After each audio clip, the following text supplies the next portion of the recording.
So then we are back with more understandings from the Renewed Covenant from the Aramaic English translation of the Word. This translation is from the original documents of the Hebrews of old, from the time of the prophets of Israel, giving us then simple directives regarding the prophecies of the end, so we can localize ourselves properly in harmony with the Scripture, the true Scripture, so then we can make proper plans for the future. Then, what the Messiah spoke many years ago, we can understand the position of the Messiah before his own nation, Israel. At some point he said that they themselves would not enter the kingdom of heaven, but then not even the people around them would be able to enter the kingdom because they were so disobedient. It's a situation where then they have to think themselves and then begin to be obedient of what the Messiah said. The Messiah said, go around the world and form holy tabernacles or holy cities. So then we understand what's going on with the market and the system. We understand what's going to be then the future trades market. Now the question is how Israel is going to respond. Because they are disobedient. And what kind of excuses they are going to come up with to justify for the stupid war going on over there? You know, playing with bombs, and some say bombs, some say electricity generation.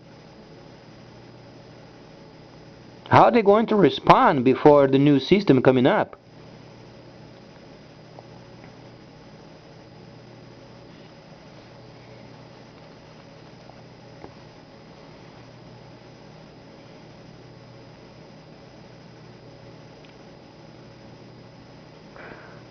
Videos previously did explain they should at least give them the citizenship, Israeli citizenship, and then do trade with China for the benefit of the Palestinians while they are working on the land. But so far we haven't heard any word of it.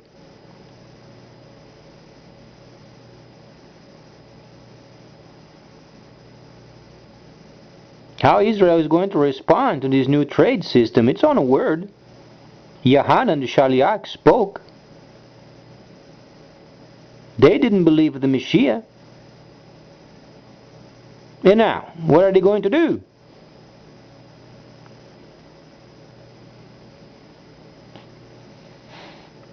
Iran is having trouble over there in their economy, 100% inflation.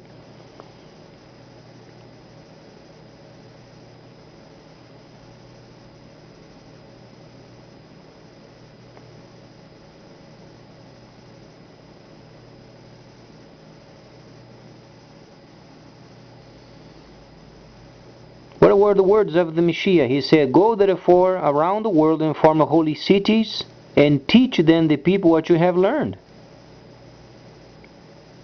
He was speaking primarily the understanding of the first tabernacle service and then the transition to the second,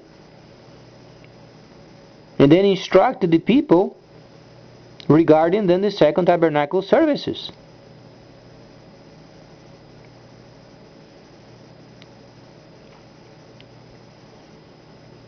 Then the idea was then they would shepherd the Gentiles as per their request. Yahweh is not forcing his way on anybody, but at least he's showing some directives of the future, and they have a choice.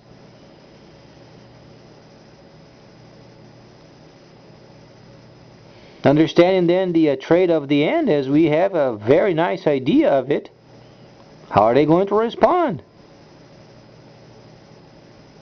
Because so far Israel is a hindrance. Ever since they decided to disobey the Messiah, they became a hindrance.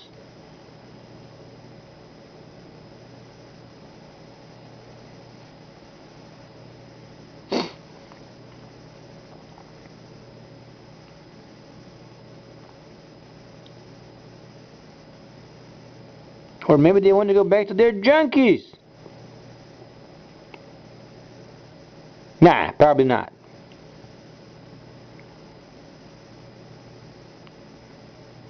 So the plan previously was doing absolutely perfectly. Simply mention make sure they receive their documents as Israelis and they work the land and they do trade with China. And then extends the highway of understanding throughout the Middle East and they do trade with China. Was it not shared during the videos? But then they went back to their junkies, did they not?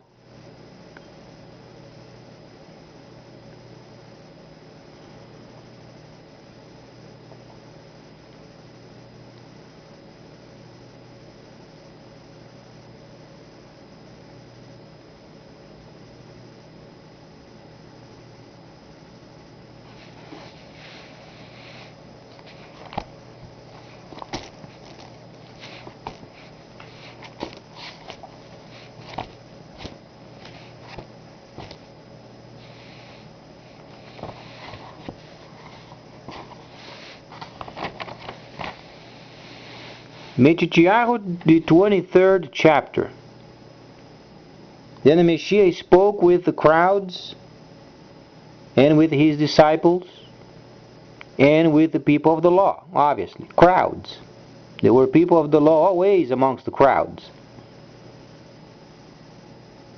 The scribes and people of the law sit on Moses' seat. Whatsoever Moses told them to do and observe, these do and observe. The Messiah is pointing them back to the instructions. Are they being obedient? No.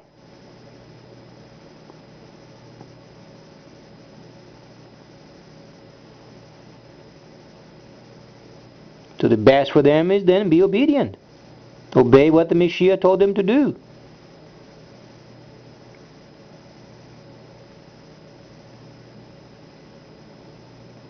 Go therefore from Jerusalem and around the world and form holy cities.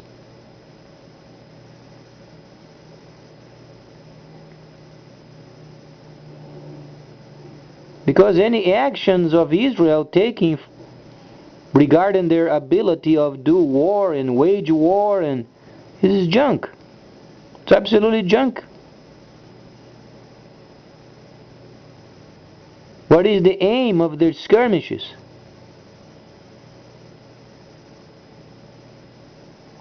Israel should be leading. Yohanan was a shaliach from Israel.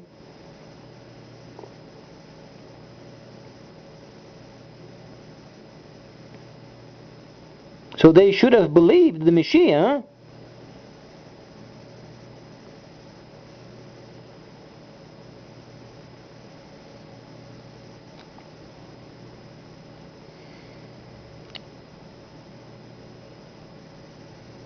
Since the nations, they have no reason for war anymore. There is absolutely no reason for war. In fact, in each country, the mothers should take over. Because the mothers, they know how to rebuild. Do they not?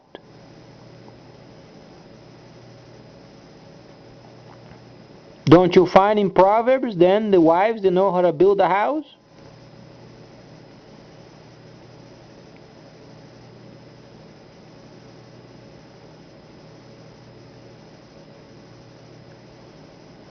If the mothers have to take their children by their ears, and shake it up very nicely, make sure the ears they get nice and hot.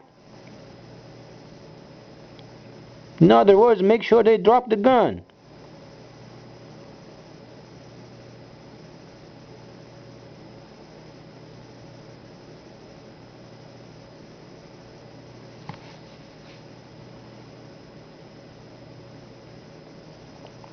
A nicely mothered discipline at this time, boy, it is absolutely perfect.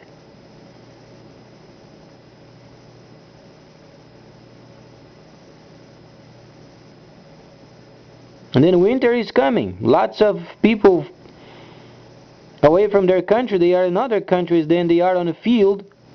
Winter is coming. Snow is coming. Cold.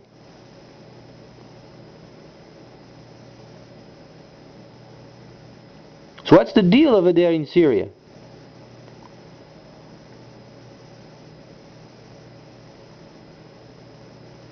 This war has to end very fast, so people have then the time to return to their home and start rebuilding.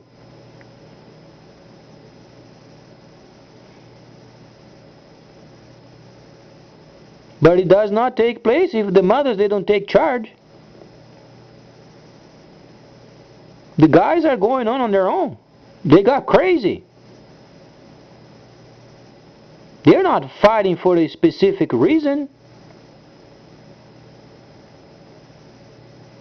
Speaking of those people from the government's viewpoint of Syria, those people are crazy. Not speaking of the rebels. The rebels are fighting for a reason. They want to get rid of that crazy president.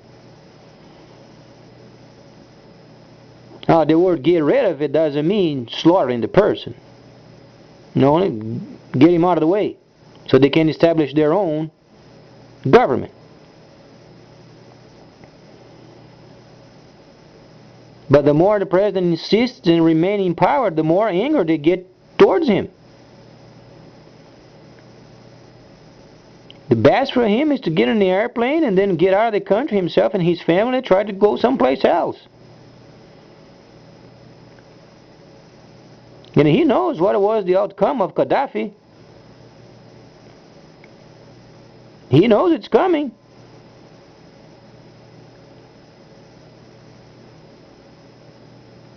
If the rebels catch him, boy, you don't want to know the outcome. Won't be very nice.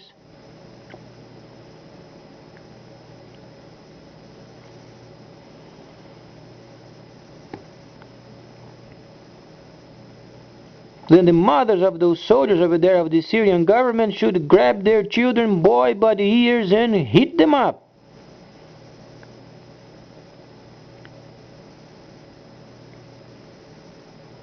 Those mothers, they must make sure their children, they drop the guns. They don't obey army of any kind. They obey the army of the mothers.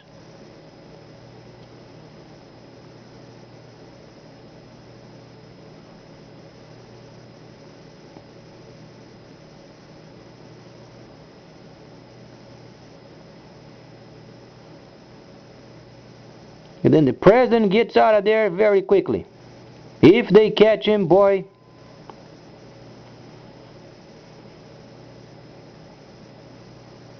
the girls are in charge of that country.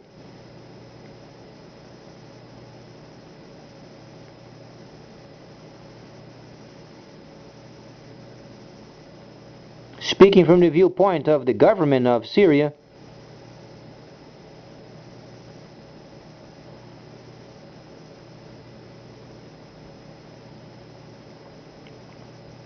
but then the mothers, they have to get on the telephone and convince.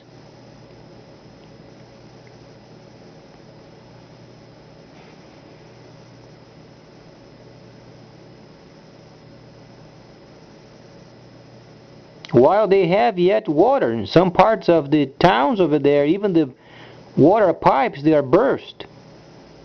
Water is gushing out of those pipes, they have to be fixed. Telephone poles, electricity, then generators, they have to be fixed up before the winter.